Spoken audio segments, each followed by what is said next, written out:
guys, pupunta pala ako ng PX Mart tsaka 7-Eleven. Magbabayad ako ng mobile wifi. Iiwan ko lang siguro si Lucky. Nag-open ako ng para TV, para sa po yan. Nanonood siya dun Nandun siya sa labas. Yan, iwanan ko lang siya. Alis na ako saglit. Nanonood naman siya eh. Yan. Okay siya dyan. Safe siya. Lucky, where did you go? Tapos, labas na ako. Ay na ako. Alis na ako guys. Suot natin. Jeans. Tsaka, yan lang. Simple. Taba ko na talaga.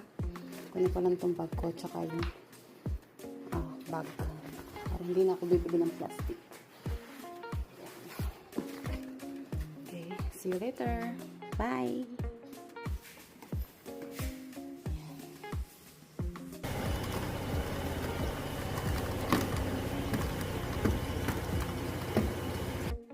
Hello guys, kauwi ko lang. Nakakahingal talaga. Tapos ang init pa. Sobrang init ngayon. Grabe. Pawis na pawis ako. Nakapag-grocery na din ako. Bumili lang naman ako ng mga wala naman kaming naka-stock na pagkain. Tapos bumili din ako ng mga wala na dito. Katulad ng toothpaste, ganyan. Pangligo, ganyan. Tapos yun nga, yung lulutuin ko lang na pang araw-araw, ganyan. Hindi naman kami nag-i-stock ng ng marami na Naka-budget din. Ito nga pala.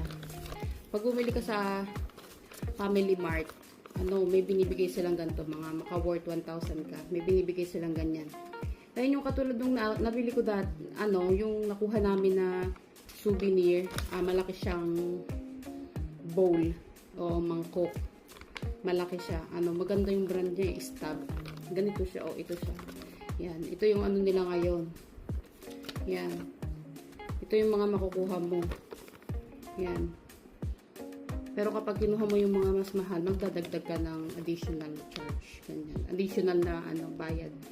Ito pa lang yung nabubuo namin. Yan. Ganyan pa lang. Yan. Ang dami pa.